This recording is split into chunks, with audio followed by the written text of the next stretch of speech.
What are the most important key performance indicators you should be tracking for your sales team and sales efforts? I covered that and more with Bryan Gorman from TruPay today on this episode of Payrollin.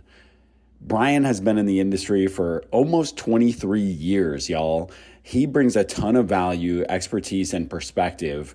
We not only cover what are our KPIs that we're focused on, but we talk through a whole bunch of things, including how to keep that relationship solid between sales and implementation and support.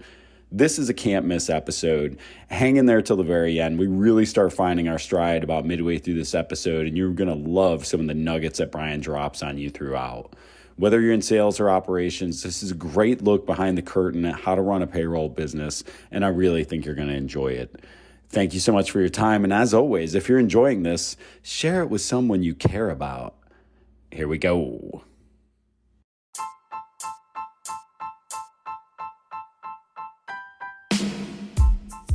Welcome to Payrollin, the show where you will learn how to operate and grow your payroll business from the most dynamic minds in the business. If your company offers payroll services, this is the podcast for you. And now, here's your host, Matt Vady. Let's go.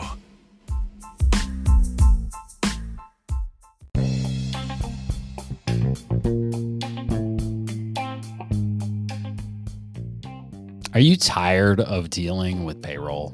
Would you just like to finally get out of this industry and start focusing on what you actually do best, whether you're a CPA, healthcare broker, whatever your core discipline is? You started offering payroll services because you thought it would be a great value add. And then you quickly realized, well, this is consuming way more time for not enough money than I originally thought. Did you know that we are actively acquiring payroll books of business? We would love to work with you to identify if we can help you to partner with the right group that makes sense for an exit for you, but creates consistency in how you continue to treat your clients. If you're interested in learning more about Guru's acquisition services, simply go to guru.co/acquisitions. That's GUROO.co/acquisitions.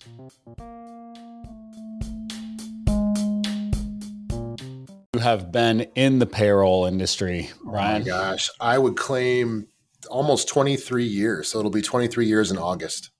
Yeah, it looks like you're what we would have called a retread back in the day, right? So you came back to TruPay. Was I reading that right? No, that's correct. Yeah, I started in 2000. I actually applied to an ad in the newspaper back when we did that, and it was a Pay Choice licensee. So the Pay Choice software, which I don't even think is around anymore. But I worked there for 5 years. I sold really small to medium-sized businesses. So, 1 employee up to about 250.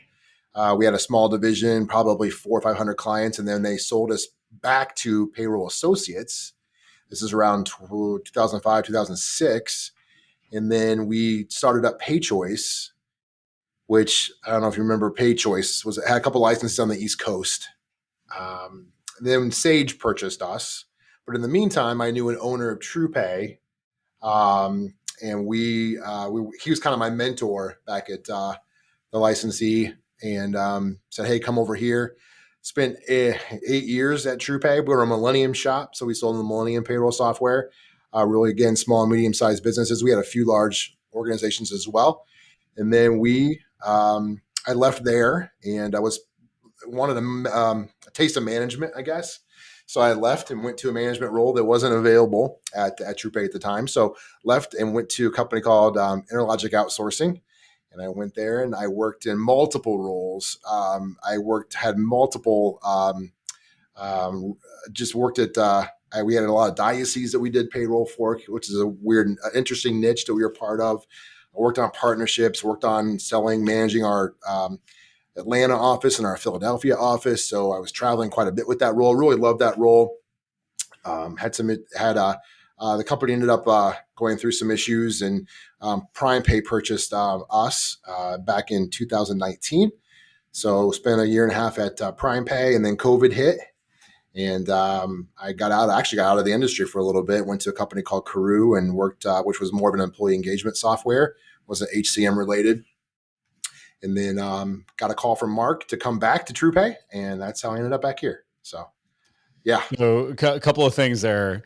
A newspaper for you younguns out there. Yeah. That was when we used to actually read news on a piece of paper. It was amazing. Yeah. If you were one of the fortunate, somebody deliver it direct to your door. Well, actually, one of my first jobs, fun fact, was delivering newspapers, and I was terrible at it because I was back then and still am today, as anybody on our team can tell you, not good at financial management. So I'd get the money, or I'd struggle to harass the people for the money. I'd have those people. There was a 3-legged dog on my newspaper route that would chase me. It sounds like it's out of a movie, but it was the meanest little dog, and it had 3 legs, and it would chase me down their driveway every time. But you know what? You touched on something in there I want to hit on because we didn't have it in our notes on topics we're going to talk about, but I think it's really important because this happened to me when I was in corporate America. I wanted a management job, wanted a management job. Finally, got the opportunity to get management leadership jobs and then realized like, oh, wait a minute. There's a lot more responsibility. It is. My upside is lower than what it was when I was an independent producer. Right. And, the expectations are much higher and the stress is much higher. So like that equation never quite balanced out for me. And I've taken on many leadership roles over the years and, taken on a bunch of different individual producer roles. You've obviously stayed in a leadership role and you are in one today. What do you think makes for the person who should and could be in that leadership role versus those who should be listening to this and think like, maybe you're just better suited to stay in that individual contributor role? Yeah, that's a great question. And I think that it boils down to, are you a coach? Because you start as you're an individual producer and you're working on your quota, you're working on your territory, your clients, your prospects, and you kind of just control your own day to day, right? Your schedule is yours. Your meetings are yours and your quota is yours and you're focused solely on that. Now, when you get into more of a management role, then your quota, you still have one because now it's your team's quota and it probably tripled overnight, right? Or quadrupled overnight. So now instead of a $250,000, $300,000 quota, you're over $1 million quota, right? And now you have to manage everyone else's time and your own time because in a lot of ways, I was still an individual producer on top of a management role responsibility. So you have to be really good at time management, right? I think you have to really focus on managing your time well. But you turn into a coach. You have to make it all about them and your team and less about you. And it's a mental change. You have to really focus on that because I think as salespeople, you do get to a point where you just want to focus on hitting that number, and that becomes your drive every single day. But now, wait, time out. I have to really drop what I'm doing here. This person has a question. They want their quote to be looked at, or hey, I got a meeting with a broker. Can you meet me for coffee? I really kind of struggling on the talk track for those people, and just those different things. You're like, your focus really changes, and you have to really, I think, you really want it because your life it just flips upside down. It's just a big culture shock in a lot of ways. That's a really good point. I think you have to want to invest in others' success as much or more than your own success, which is something that a lot of people think they want. But in reality, it's funny because regardless of the role I'm hiring for, people come in all the time in the interview process and talk about how they want to be a manager one day or they want to be in leadership one day. And I don't really think they know what that means oftentimes. Right. I think it's just like the next obvious step of what I'm doing is that I'm going to move into a leadership role. And then they get into a leadership role and they go, well, geez, I'm still trying to make this all about me because that's what we are. We're selfish humans. It's not like it's about an indictment on that individual, but it's very challenging to hook your success to the success of others and purely spend your time investing in the development of those people and those processes and the success of others. And they both are very entrepreneurial roles, especially in sales, right? Sales, I feel like prepares you for entrepreneurship a ton in the respect that you have to manage, you're the CEO of your territory and your income and your expenses are all contingent on your ability to produce and manage that territory. And then when you start adding reps into the fold, then, it even expounds and expands on that. So really interesting point. I love that. And I think if you're listening to this and you're not in sales, and you're not in a leadership role, you really have to look long and hard and say, like, do I want this additional responsibility in conjunction with some of the other things that come along with that in the form of stress, never ending questions, or would you rather just contribute at a really high level and become a subject matter expert on a couple of things that you're fantastic at? So big life decisions. No, it's huge. I think accountability is a huge part of that too, because you have to really work on holding the team accountable, and sometimes that could be difficult in a lot of ways. I think that we're going to talk a little bit about KPIs and numbers and tracking things here in a minute, but I think that that's important too, is the accountability piece and having those tough conversations at times too, because you're going to have them. I'm thinking back as you were talking, Matt, about some of the managers that really made an impact on me are the ones that are the ones that, hey, you know what, that call was terrible, and I'm thinking back to some of those that were just really weren't that good. Right. Yeah. But I think that the ones that maybe said, hey, you could have done this differently, or had an after call meeting. I think that you have a call instead of getting back in the car and getting back to your, going back to the office. Hey, stop, pull over. Let's go through what went well, what didn't go well, what we could have done differently. And it's not an indictment on what the job that you did, but it's great practice and helps you for when you go to the next one. I think that's where the manager has to turn into a coach. It has to, and know that you have your reps back at the end of the day. I'm rooting for you. I'm on your team. I'm on your side. On the flip side of that, you have to be accountable too. And you have to say, hey, there is a number to hit. There are targets to hit. And we may have felt short this week, but I believe in you. You can do it next week. Let's go. And you have to get in the trenches with them and charge the mountain with them and come alongside. Those are the ones I know that made an impact on me today. Is just the ones that have come alongside and said, hey, you're good at what you do. You may have had a bad day or it's a bad week, but hey, tomorrow and Monday it's a new day, right? So yeah, new week. Yeah, it's really important, and it's important to coach in real time, and it's important to lead with questions.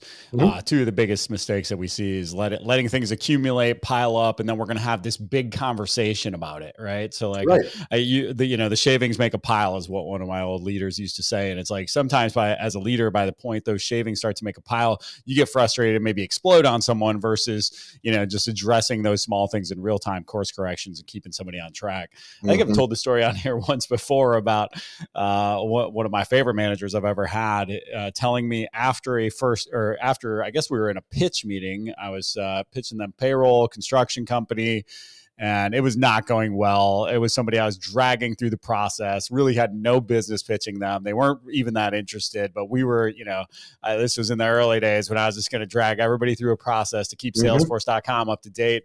And when we left, he said that I asked him how he thought the meeting went, and he said it was like being in the cockpit of a airplane that was on fire and was headed down. And so I don't think that means it went very well, is the takeaway I had there. And I've had that type of relationship with other leaders where you've got to be able to provide that candid feedback. And sometimes it needs that element of some humor and some levity to keep it real. But one of the biggest challenges, and this is a big challenge for me right now, and I struggle with it with our team all the time, is just like talent is at an all-time premium right now. So we're all sort of walking on eggshells. Nobody wants to criticize. Nobody wants to sort of like, hold people accountable to certain things. And it can be a real huge detractor in a day and age where you want to set high expectations. You expect a ton out of your team, but you got to have kid gloves on when it comes to providing feedback because, it's a hot labor market and folks are in high demand. And so it's a challenging time to be an employer for sure. What are some ways you combat that from your side, Mark? Brian, sorry. Oh, that's okay. Well, that's a great question. I think that, again, to my point earlier about just getting in the trenches with them and you having those tough conversations, but doing it in a way that, just comes across like you have their back and that you're in it to win it with them. I think that's the best way to do it is just to say, hey, and to give them your attention and your time. Because I think in a lot of ways that you can say it, but you got to walk the talk, right? I think that in some ways that I've seen managers too that just say, hey, you got to do A, B, and C and hit these numbers at the end of the week. And maybe they get busy and they just don't talk to you the rest of the week. You don't see them until the following week, and they get busy. And it's just if manager says, hey, we got these targets to hit, and I want to review with them on Friday. Well, come Friday, you better have that meeting with that rep, and you better make sure you make the time for them, because if you don't, then I think the rep starts to get to a point where, hey, if they don't care, then why should I care? Type of an attitude, which is, I think, is a pretty dangerous place to be. Especially like to your point about today's labor market, you need to be, and that person can go really anywhere. And I think that it's hard to find good talent in the first place. So why not, if you have good talent, make sure that you're treating them well, you're investing in them, not just with resources and things, but with your time. I think that's where it's kind of where the rubber meets the road is, are you giving me the time and attention that I need to succeed? And if you are, then I think that employee becomes someone that turns into a long-term employee that, can help win business for the organization at the end of the day. Yeah, it's interesting. As you're talking, I'm visualizing, we're recording this right before Super Bowl weekend 2023. It won't come out for a few weeks here. But, when you see a good coach where a quarterback throws an interception, makes an obvious bad read, player makes a huge mistake in a critical moment, when they go over to the sideline, the coaches aren't screaming in their face, right? They put their arm around them, they grab them, they talk to them, they pat them on the helmet, tell them, look, here's what happened. You're going to get it next time. You already know what happened. We're going to work through that in practice. Now's not the time, right? And that's one of I coach a lot of sports. It's one of our coaching philosophies. Yeah. We're going to coach you hard during practice. During the games, we're going to let you play. We're going to let you play loose, and then we're going to address it again during practice, right? So picking those right times and that right framework to correct folks and to work through the challenges and make sure that they know that we're all on the same team. We all have the same goals. So let's talk about that. So I think in our previous conversations, you've told me that you guys have recently changed the makeup of your team. How do you structure your sales team? Why is it structured that way? What are some of the lessons you guys have learned over the last few years? Yeah. So right now, we have we have a team of 5 right now. We just hired a few that cover really. So we're based in Northern Indiana near Notre Dame. So that's where we're located. That's where TruPay is physically. But we have reps that 2 that are covering the outside that are more business development reps that really manage the whole process. So they're working to get new appointments, and we call them net new appointments. But we're wanting them to do that, do a discovery meeting as the first part of the sales process, and then do the demos and quote delivery and hopefully closing from there. But we have 2 of those that are doing that right now. We actually have a person that does just client care and client upgrades. So that person is specifically calling on the client base, and they are working to continue to develop a relationship with them, getting to know them and their needs. So for today, for example, they might just be a payroll only client. But hey, have you looked at our HR module? Have you when's the last time you evaluated your time and labor situation? So just calling into the client base to make sure that we're touching them and hopefully making them more sticky and trying to sell them additional products. So that's all they're doing. They're not doing any net new business. It is just current client upgrades. Then we have a marketing specialist, and that person's role is really just to focus on the marketing side of things. So they're doing the social media posts. They are doing any kind of internal communication, external communication, working through those, LinkedIn posts, all of that. They're really focusing just on the marketing piece, and they're also working on some of our internal things. Like if we have an internal newsletter, external newsletter for clients, working through a lot of that. Those marketing functions is what she's doing. So and then we just have a director of sales and marketing too. So we have a team of just 5 right now. So we've had some turnover lately in the last year, but back up to a team that we're kind of running with into 2023. So. Let's talk about that client rep for a moment. I know a ton of folks that I've talked to over the years that listen to this podcast that are smaller shops, but they have grown like really nice big bases of payroll clients. A lot of them lead with payroll only when they first get going, like many bureaus do. They're building up hundreds of accounts. And then, now it's time to decide, do I want to layer in other services? Or they've started to layer in other services, but maybe they haven't really thought about that client marketing strategy. And, you mentioned something in there, and I don't want to pick on it. You didn't intend it this way of like, hey, we're trying to sell the client something. One of the biggest things that happens to us every year is that we'll send out our client survey. We'll get our net promoter score, but we'll bury this question in there that says, what additional services would you be interested in us offering? And we'll tend to put in half and half of things we currently offer and things we don't currently offer. And so that way, we'll get a sense for, do they know if we offer this? And more often than not, they're checking the box on things that we already offer and they didn't even know we offered in the first place. And then sometimes we'll get the understanding of, oh, we've really got some demand for something that we don't offer today. Maybe we should consider if there's a good way for us to deploy it or partner with someone who can. So what's your guys' approach to sort of educating clients on what additional opportunities they have to grow and expand their relationship? Because there's nothing more heartbreaking than somebody leaving because they're saying they're going somewhere else to get something that you already have and they didn't know you had it. That's so frustrating. Yeah, I was just going to say that because we just had one this morning where we had a client that we ended up meeting with and saving, and because they didn't and adding some additional services because they just really didn't know we had that, right? But yeah, to your point earlier, I think that instead of selling something, really the intent is to really do a client review, just sit down and say, hey, we want to make sure. And I think on the sales side of things too, we really try hard to, do a 30, 60, 90-day review and really make sure that, hey, you've gone through the implementation process. From my perspective, I like to kind of just, hey, we've sold the deal. Here's what's going to happen. Here's the process that you're going to follow with our implementation team. I'm going to kind of back out a little bit. Now, you always have access to me, right? You can always reach me if you need to, but you don't want me processing your payroll. You don't want me implementing your payroll. You want the experts to do that. But on the flip side of that, hey, we're going to touch base here in 30 days. We're going to see how everything went. We're going to see, hey, how could this have gone better? Any additional services you thought about during the process that I didn't touch on initially, those types of things. And then we're going to do this the same time, 30, 60, 90 days. And then, hey, you can always reach me. You can always reach out to me, and we can always have a conversation about how things are going with TruPay and your relationship with us. But I think the initial part is huge. But then, as you mentioned earlier, with the client role, that's really their goal, is to kind of say, hey, you've been a client for 6 months, a year, 2 years. When's the last time you evaluated really just your entire process again? Like, hey, almost treating it like we're trying to earn your business again. Because a lot of times you're right, they won't reach out until it's almost too late and say, hey, we just switched to someone else and they didn't know what services you had. So I think it's really important to do the review with the client and do that multiple times during the year. And that person's role really is to do that, is to focus on, hey, how are we doing? They have a set, a list of questions to ask and follow up on. And a lot of ways too, Matt, when you asked about how we're getting the new products in front of clients and new things that come on board that we know about at TruPay, but how do we get it out to our client base? I think the podcast that I do helps us do that. We interview, some people that might be some of our partners, and we get that information out to them via our podcast.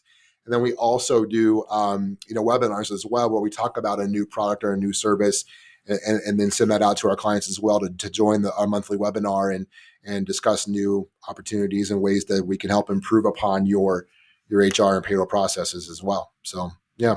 Yeah. And you can check out their podcast at TruPay.com. You'll see it right on the menu. And we'll put it in the show notes as well. But a couple of things there you mentioned that are really important is, like, when this is done well, it's equally as an extension of support, right? Because now I'm providing better support. What's the next thing you hear all the time when you get a new client is that haven't seen anybody from Paychex in 4 years, know, and like ever since the sales guy left, I haven't seen anyone. And so that's, quite frankly, understandable for a lot of us. It's not like our client success reps are going to go out and visit clients once every 6 months, but your client sales folks can be an extension of the support team. And if you're earlier stage and you've got a support person that's just, would love to earn some more money, why not incentivize them to have these quarterly or semi-annual reviews where they're going through the client and they're doing a white space report ahead of time so they know what are some possible upsell opportunities, because it's a natural conversation. Hey, you've called us 5 times about having issues with this thing. We offer this solution. Here's how much it costs. Let's talk about it. It's just a really easy upsell opportunity and an opportunity to spiff out or comp out your support team and also provide better service while, too often people get stuck in the, I don't want to sell my clients. I don't want to upsell them. I don't want to upsell them. We've talked about this on here before too. I mean, your average client sales rep is carrying about $500,000 quota. And the reason why is because there's a ton of opportunity to go out and upsell clients if you got a decent sized book of business. So, well, and I think one way too, I think it's a great time to ask for referrals. I think it's a great time. And I think going back to managers that you remember, I have one that for our team back at TruPay, when we talked about, hey, we're not going to let you turn a deal in unless we know who the client's banker is, who their CPA is, and who their broker is. And that you couldn't get it through, which is, I love that. To this day, I still do that because I think it's a wonderful way to get in front of additional centers of influence, and that those may lead to opportunities. But I think it's a great best practice is to do that. And again, during those client reviews, you can ask them, about different relationships, who they use. If they're not happy with some of those, it might be a good time to bring in another. Say you have a banker that you're trying to get a lead for them. They may have given you a lead or two in the past and you want to reciprocate. I think it's a great time to say, how are your relationships with your other vendors? And I think it's just a way to become a resource, right? To be able to become, I know we're talking a little bit about how to get endorsed too later on, but I think that's an important way. You got to be a resource to them. You got to add value and almost become like a consultant and for their business. And it's kind of how the industry has really morphed and changed over the years, for sure. Yeah. And I think that's always the goal, right? We all talk about being a trusted advisor. Mm-hmm. A lot of us will use the word consultant in the titles, which is, the number of people that have positioned themselves as workforce management consultants that are a month out of college and went to school for phys ed is amazing. But the other piece of that though is, this is the sale that most of us enjoy more and more on the other side of the table these days, because the facts are out there. 70% of the deal is done before you have communication with the prospect, right? They're doing their research. Even if you cold call them and open that door, they're going to go online before that meeting. They're going to figure out 70% of what they need to do to know without you. So what is that additional value you can provide above and beyond your service offering that is going to see you as a trusted advisor? So too often we've looked to the CPAs and the bankers as the trusted advisors, and we kind of layer on top of them. Whereas now we have this unique opportunity to really put ourselves at the center of that conversation and bring the others in around us. I think that's a great point. So like you said, it kind of feeds into the next part of this of talking about gaining access, talking about getting indoors. What is the primary way that your team episode we're about to drop? Zach and I, our director of business development, just did a last 10 deals review where we just pick apart our last 10 deals, last 10 closed won. How did we get in the door? What were the services? What did the sales process look like? What were the competition exercise I've been doing for years and years and years? And, for us, of those 10, I having a little trouble recalling now, but I'm pretty sure 10 out of 10 were some form of referral or inbound. Tell me a little bit about your gaining access process, where the bulk of your deals are coming from, and what you guys are doing to get indoors these days. Yeah. Well, it used to be, back in the day where you used to put 100 brochures in your car and you were an office on wheels for the next, month or so, right? And you just walk into places and drop information off your card and your brochure, and then you would follow up from there. So that was pre-COVID in a lot of ways. But that a lot of that's coming back though, too. I think that I think it depends on where you are, but in a lot of ways, we're starting to see our reps gain some traction just by doing that more. I think that in today's day and age, I think we tend to want to hide behind email in a lot of ways and just send, hey, maybe use GPT to send out an email that is well crafted and directed towards an HR director. And we're going to send that email out to them 100 times and nobody's going to respond to it, but we're exhausted, right? Because we just sent 100 emails out for the day. But man, I'm grinding, rise and grind, baby. Who's going to sit down and fire these emails out today? Yeah. But I think that we've, in the last several years, have just become that way for whatever reason. I think it's good to add that as part of your overall game plan. And I think emails are great, but I think picking up the phone. When's the last time even from a sales leader perspective, I can't remember the last time someone called me to get an appointment. It's always been via email, and you get a ton of them. And you're to the point where you get so many of them, you just don't see them, or you tend to just delete them and move on. But I think that, getting back to just picking the phone up, calling and really just going through the process of asking for an appointment still works. And I think that's just a way that we do it here. I think that we had a new rep that started in the last 90 days that is doing a tremendous job of just, picking the phone up and calling and getting appointments that way. And it just like, hey, I mean, it blows your mind because that's how we used to do it back, 20 years ago. And today, 20 years later, it still works. And I think, but today's tools are just so different. We use Zoom Info where we can send those emails and those cadences out to different organizations and really get specific on who we're going after. But I think a lot of ways and I think LinkedIn posts work well too. And I think I mentioned our podcast earlier, but using, different podcast episodes to say, hey, just be different, and to send out an email with a podcast episode attached that, hey, I thought of you, thought this might be a good episode for you to listen to and to learn more about us. We even did a podcast episode where we interviewed Mark Rutledge, our president, and I've sent that out just to say, hey, have you ever heard of TruPay? To get to know us a little bit, here's an episode from our president. You can get to learn about us before we even meet. Even doing one on implementation. So I have recorded one with our implementation director and talked about how is our process different. If you go with us versus one of the big guys, what are we going to do different? And we spent 45 minutes going through the process of what a client can expect. Because you and I both know that you're at the end of the day, that's the tough part, is trying to convince someone to change what they're doing and to go through that process of changing vendors, which can be sometimes, an adventure, I guess, or it's work, right?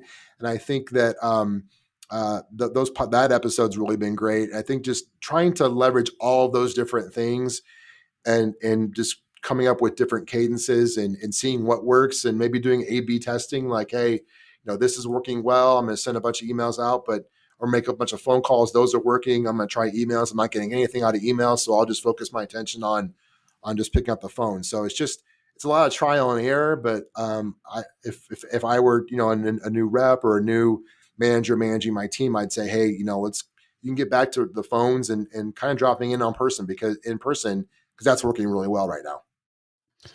I couldn't agree more.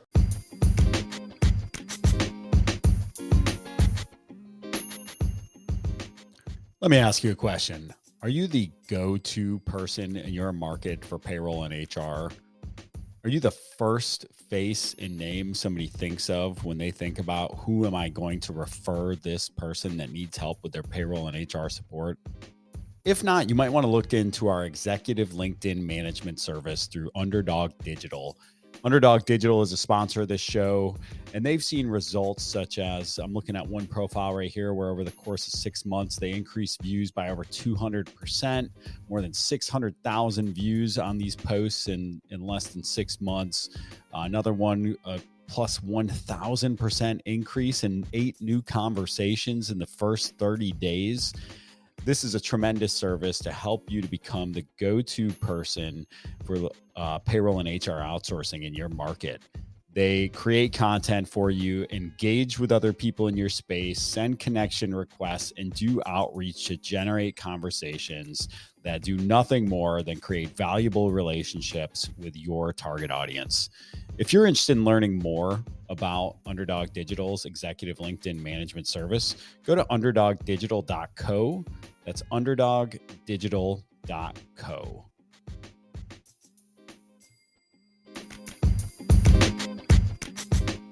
In the respect that me as a buyer as well, of if you show up here, I'm going to remember that, right? Like, hey, you're probably going to, if nothing else, I'm going to hear that you came by. I might not come out and see you, but I'm going to know that you came by. You bring something physical, you leave it. I'm going to have it in this pile of junk that's all over my desk here that's getting out of control.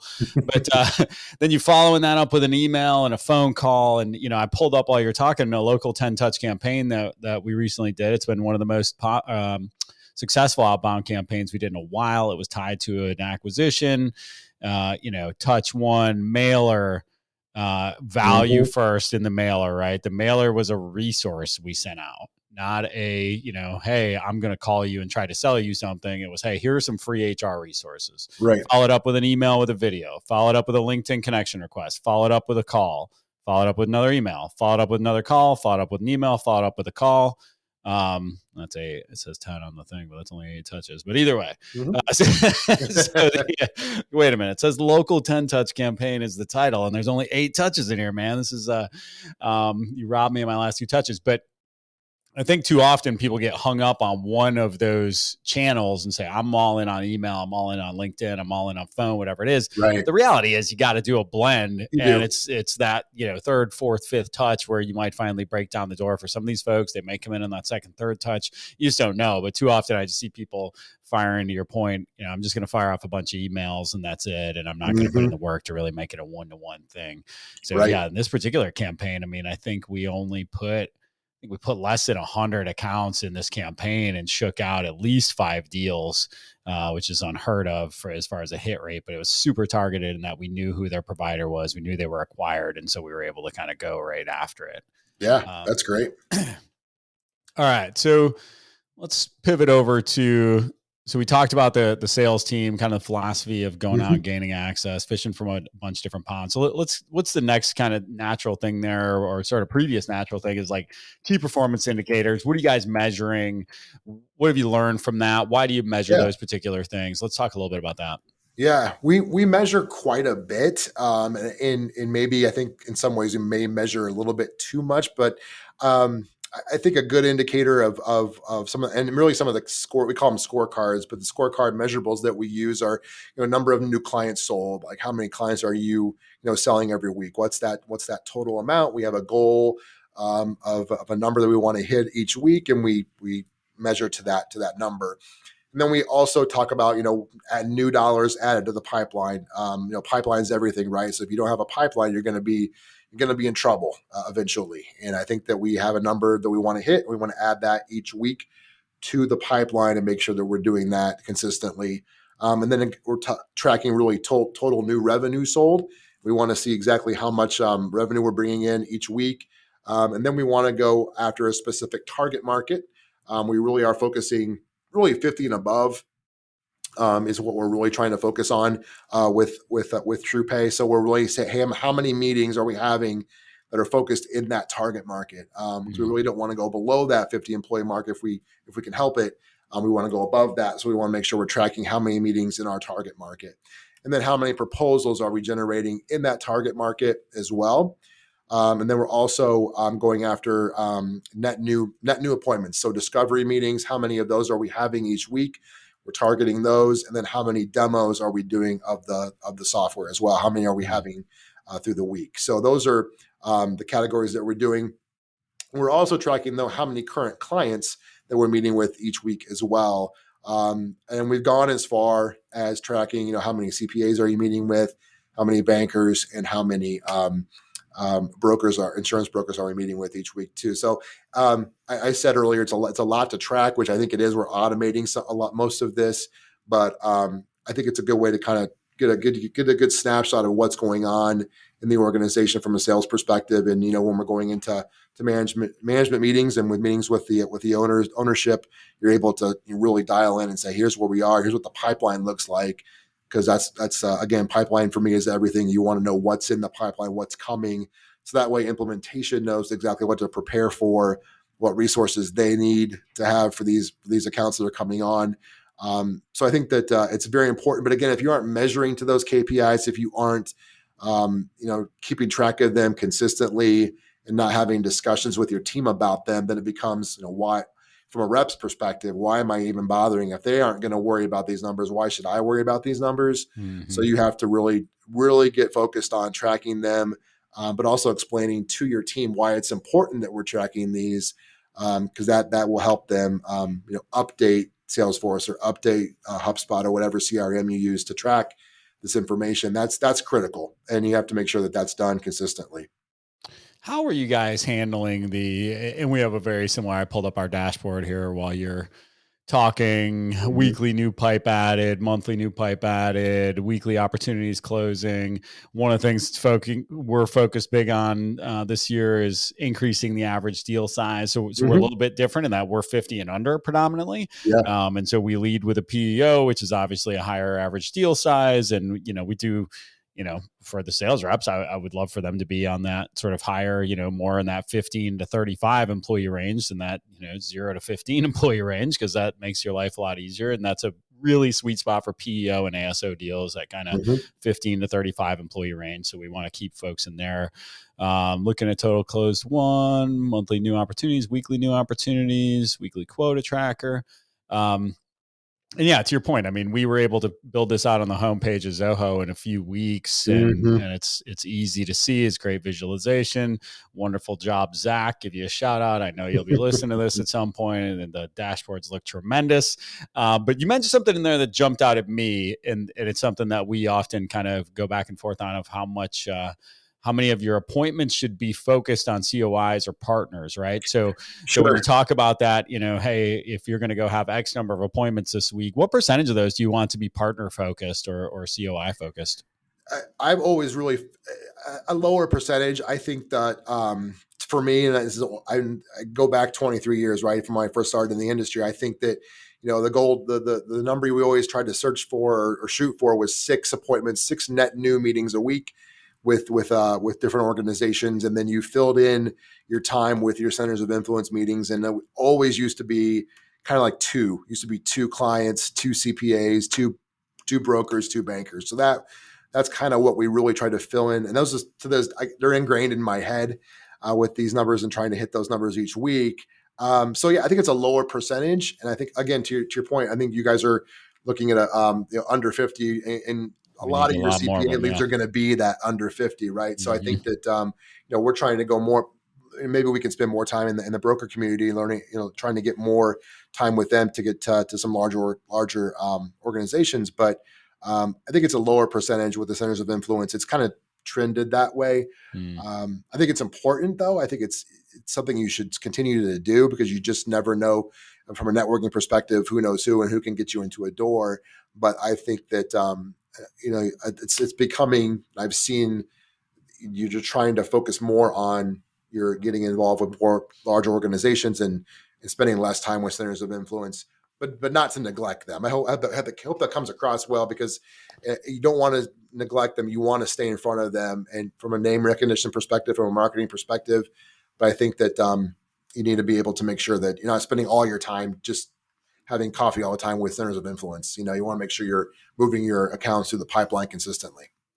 Yeah, it's interesting, because you're absolutely right. Ours is flopped a little bit in that we need to spend a pretty substantial amount of time with them. Whereas when I used to sell up market, it was, first of all, we weren't even allowed to, because they were owned by a small business, right? These relationships. So it was like, brokers were our thing, right? So you want to get aligned with healthcare brokers who are selling 50 plus, assuming you're not competing with them. Now the big thing that we try to focus on when you look at the partner side of the house is just making sure that we're giving that value first, that we're creating new opportunities for them, and that we're not just going out. When you get these CPA centric reps, they're calling 25 CPAs a week, however many it is. And it's just like, how can you develop any real relationships, provide any real reciprocal value there? Sure. So we try to keep a pretty tight circle as it relates to that. Now, and it's funny you say that thing about the 6 appointments, because, and I apologize if my audio keeps cutting in and out. I'm just getting these little notices on the bottom of my screen. So hopefully this recording actually works. But otherwise, it's been a hell of a conversation. Yeah, it's been fun. My first boss told me when I first started in this industry, he's like, look, man, I was coming into an underperforming territory. It was the only territory the previous year that the person did not make President's Club, and that was year 2007. I came in 2008, which, as you know, in 2008, the economy melted down. I took over the territory, broke the sales record in the territory, made President's Club, was the only one on the team to make President's Club. And the thing he told me going into it is like, look, if you get 2 legitimate appointments every week, you will make President's Club. Wow. And what he meant by that is like, legitimate being that key word, right? Like, taking 6 people and having 4, that you just kind of, once again, dragged into that process and cajoled over the phone because you're just really good on the phone. But if you just get 2 people that actually have some genuine interest and might go through a sales process with you, the size of the deals, you're going to work them out where you're going to get a couple of home runs in there and you're going to hit your nut. And he was right. And that was, I definitely had a lot more appointments than that because I was a little bit more brute force, but a lot of them were terrible appointments and I would drag him along on all those appointments. And that's, listen, newer sales reps, you didn't hear this from me, but your sole job in the early days is to get your manager to come on appointments with you so that he can or she can close deals for you while you set appointments and then reap the commissions afterwards. And eventually you'll figure out how to close those deals on your own, but just be a glorified appointment setter for a while and it'll treat you well. That's all I was for the first Absolutely. 6 months. That's a great point.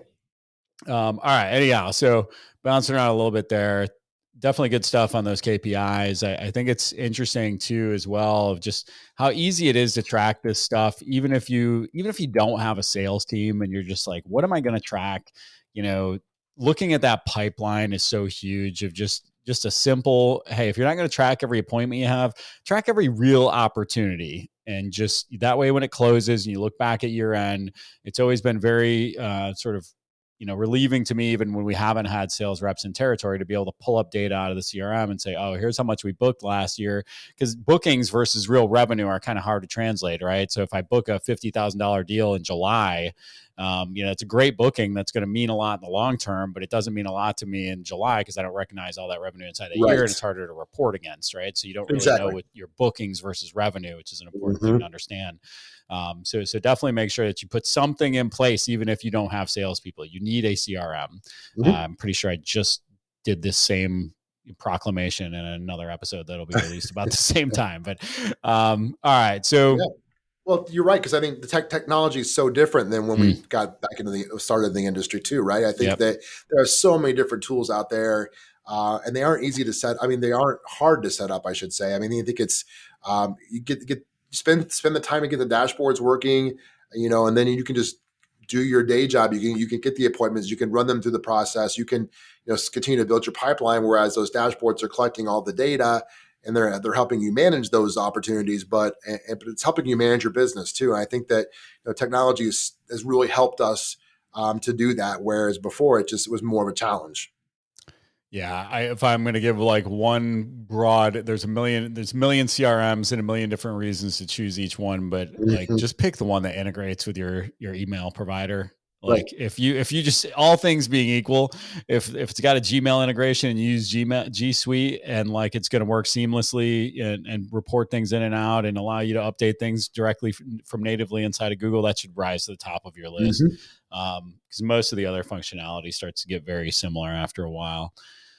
All right. So let's talk about you're closing all these deals. You guys are just crushing it out there. And so now the deals start flowing in. Like you talked about that pipeline, right? We got a tsunami of deals coming in and we got a support team that's maybe not ready for all those deals. How do you guys maintain the good relationship with your support and implementation folks to make sure that everybody gets what they need out of this relationship? I'm so glad when you sent the email over this morning, such a great question.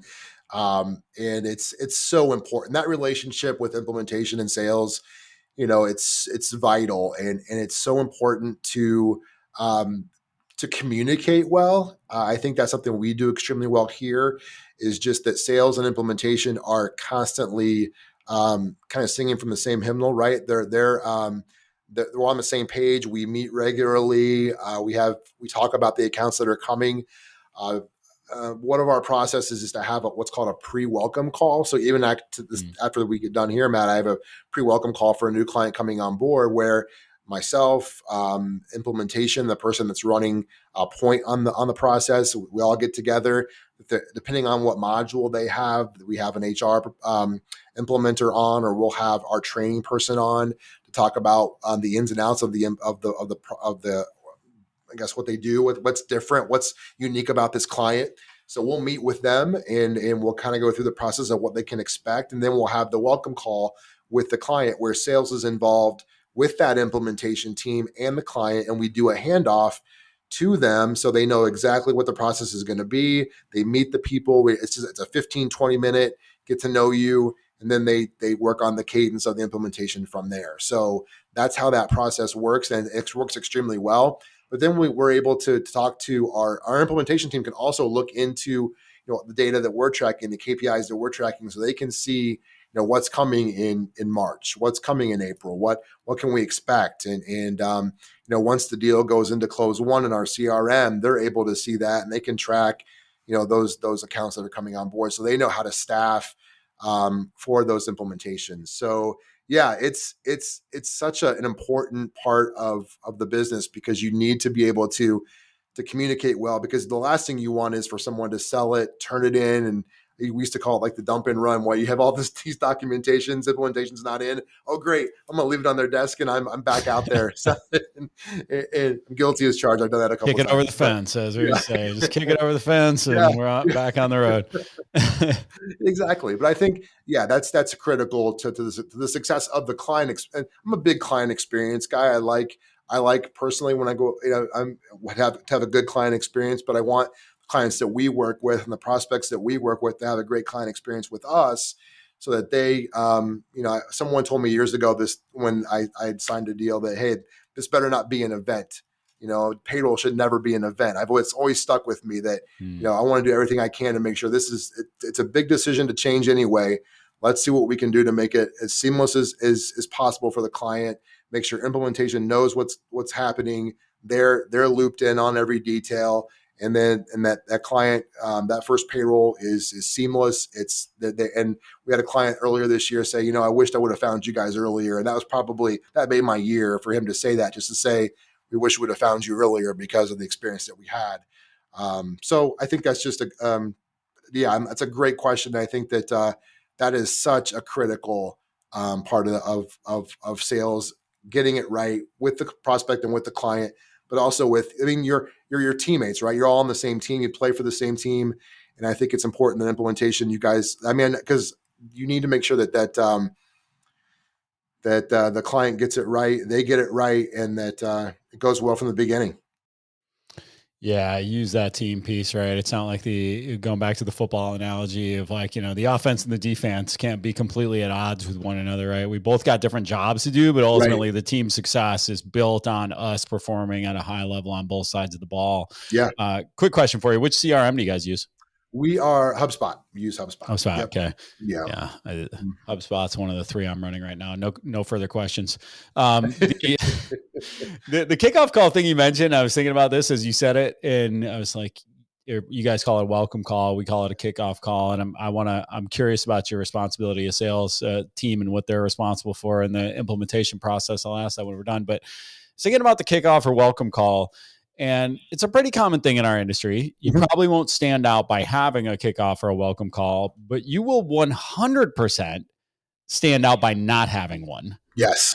So if you don't have a formal sort of, hey, here's what the process looks like, here's the best way to communicate with us, here are the expectations for the implementation, here's the team that's going to be working with you, let's meet your team, let's hear your expectations, and have that powwow to get the thing going. And some clients hate it, because they view it, they get done after a half hour and they go, did we do anything there? Like, I want to get going. I want to get going. I want to get going. And that's fine. That's usually more in the small business space. That's usually more our world.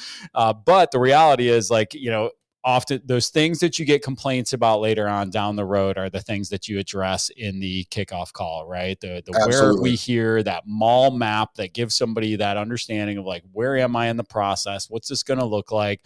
Who do I contact for what? How do I contact people? And what are the expectations on turnaround times, right? Right. So that's always a absolutely. huge. Yeah, that's huge. Yeah. Don't email Brian's personal email and expect to get a response related to this payroll. You should email support@TruPay.com, or, whatever the thing is. Like, this is how, and this is why, like, for us, we're one of those companies. And I know a lot of us out there, we're support@guru.co. We make sure we tell them, listen, the reason why you're not emailing Jason or Kelsey or Jenna or whomever directly is because what if they're not at their desk? What if they're off that day? We want to be able to have it come into the support team, get assigned to the right person. We don't need you to remember who your tax person is, who your payroll person is, who your HR person is. We'll do that for you. You just send it in there. You'll get a response in less than 2 hours, but let us take care of the rest of it. And please don't email people directly.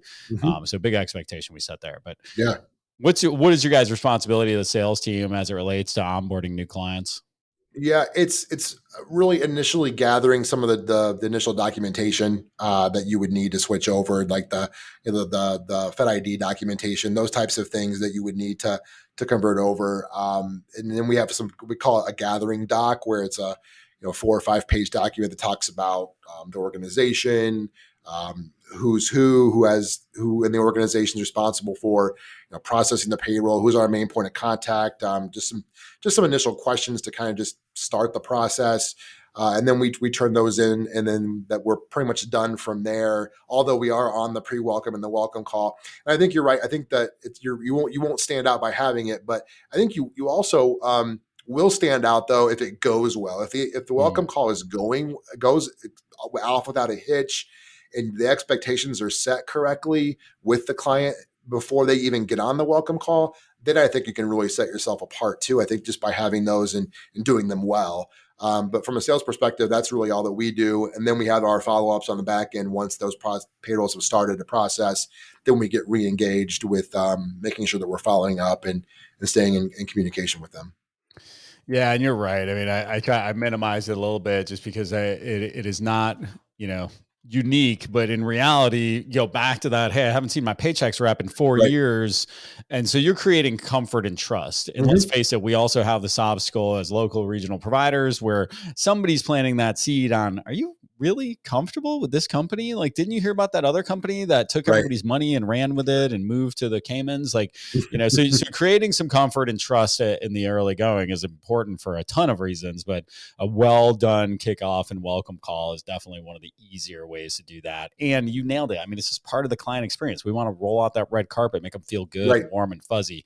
And, the more sales is involved in at least facilitating, love that. We do that sort of pre-call as well to make sure the handoff is solid, give the implementation team some of those great nuggets that sales already has, so they're not asking a bunch of redundant questions, which is the other super annoying thing when you buy something or start a new service and they ask you a bunch of questions you've already told sales or you've already filled out in forms, or ask you to re-enter your name 65 times into 65 different forms instead of doing some of it for you or automating it. So it definitely just gives you that ability of credibility, trust, comfort in that relationship. Absolutely. And one thing we do different too during those pre-welcome and welcome calls, we actually have the person that will be their day-to-day service rep after they get through implementation, just so they get to know who that person is. Because I think a lot of ways you look at your national providers, and I've seen this happen and I'm sure you have too, Matt, time and time again, where the client goes through implementation. They run their first few payrolls. They get sent over to your day-to-day client care person, and they have no idea who they are. They have no idea who this client is. They're almost starting through implementation again after they've gone through probably 2 months of implementation.